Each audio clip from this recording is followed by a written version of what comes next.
Hi, this is Joe again with another review. For the sake of this video, I'm going to be discussing the 2012 film Moonrise Kingdom, starring Bruce Willis and Edward Norton. I don't remember the names of the two kids, but I won't get into that in a minute because of the plot of this film. This movie is one crazy ass movie. It's kind of like a quirky movie, kind of like something like maybe the Coen brothers would make up. But they had nothing to do with this movie. This movie basically is about two kids who are pen pals. One boy and one girl, who in the summer of 1965 decided to run away together. And these two kids had really pretty effed up lives. The boy had, was an orphan. His parents were killed in a car accident or something. We weren't exactly clear on the details. And the boy, well, of course, went nuts. And so the kids said, "Oh, he is nuts. He's not a cuckoo. He's depressed because his parents are dead." And he became pen pals with this girl who they lived in the same town with, on at least the same island. And they decided to. And she was kind of like rebellious and a little bit on the rebellious side. And so they decided to leave home and went away together, and that's basically what the plot is. Whenever the parent, like the foster parent, doesn't give a shit. They said, "Oh, this is the last time that he's gonna pull this crap with us. We don't have anything, and we're not gonna have anything to do with him anymore." So his foster parent says, "Oh, call social services to come pick this kid up." Well, the problem is the kid ran away with this girl. And the girl's parents, one was played by Bill Murray, said, "Oh, we had enough of her garbage. Pretty much had enough of her garbage too." But they didn't kick her out of the house, but they just tired of her nonsense. And Edward Norton plays the scout master. It's probably kind of like the Boy Scouts, of this boy. You feel sympathetic for this boy. And Bruce Willis, who's also in this movie, he plays the town sheriff. Well, looking for this kid, and for some reason Edward Norton doesn't want to adopt the kid, but Bruce Willis decides that in the end of the film. I'm getting a little ahead of myself. They found these two kids, and they do spend a lot of time together on the beach alone.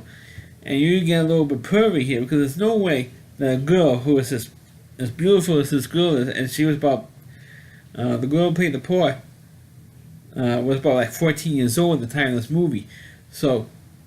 You're not going to have a girl who looks like that. And now it's going to sound a little pervy here, but she was a very beautiful young girl. There's no way a girl who looks like that is going to be falling in love with this geeky little kid.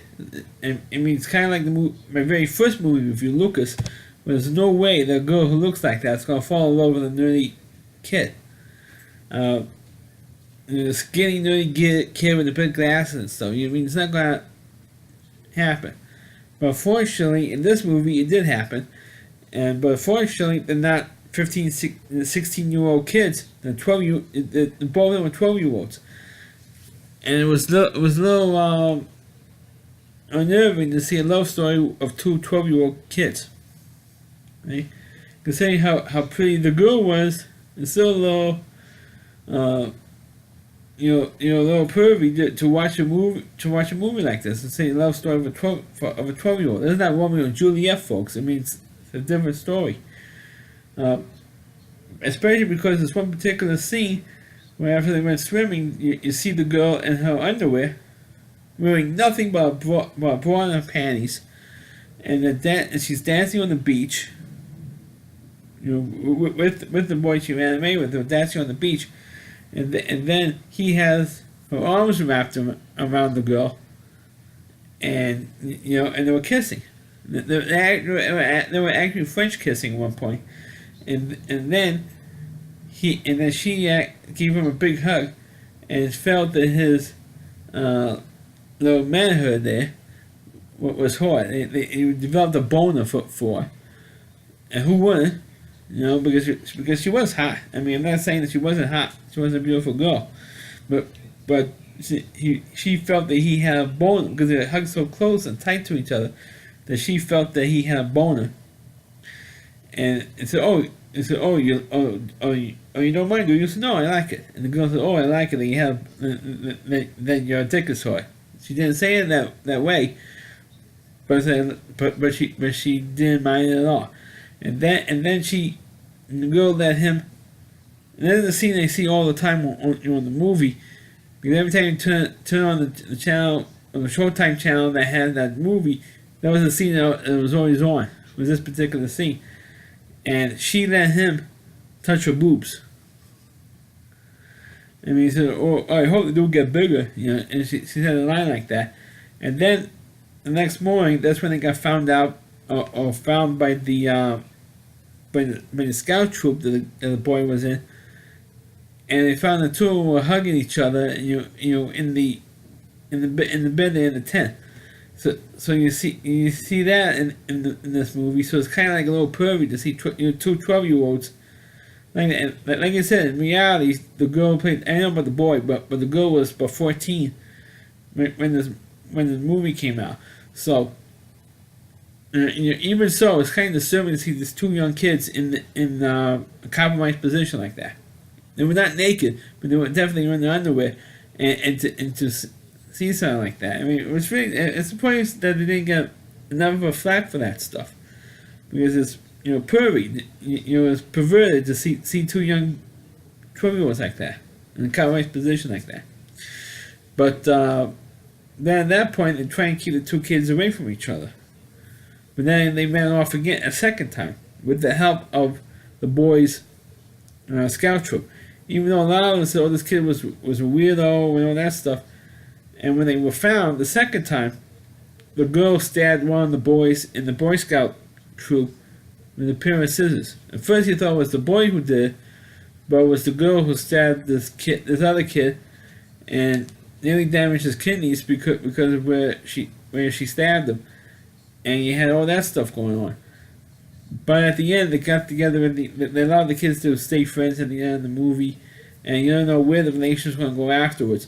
But, the movie, and except for those scenes where they were on together on the boy and the girl on together on the beach, I thought that was the best part of the movie because I thought it was cute. I thought it was a little bit innocent. But every time we try and go back to the adults in this movie are the ones that screw it up. All the subplots, all the exposition stuff that was going on in this movie, it was a little bit too much. If it built up to that, the way the movie was structured, if it built up, if it showed that the boy was an orphan in the beginning of the film, and then became pen pals with this girl, and then they became friends, and then you find out the girl's life is just as school that was the boy's life was, and then they eventually run off. That would have been good. But almost right away, these two kids ran off together, and they didn't. And then you have flashback and all this exposition stuff. They didn't do the movie any favors. But it is what it is. It's, if you like watch it once, you might get entertainment once.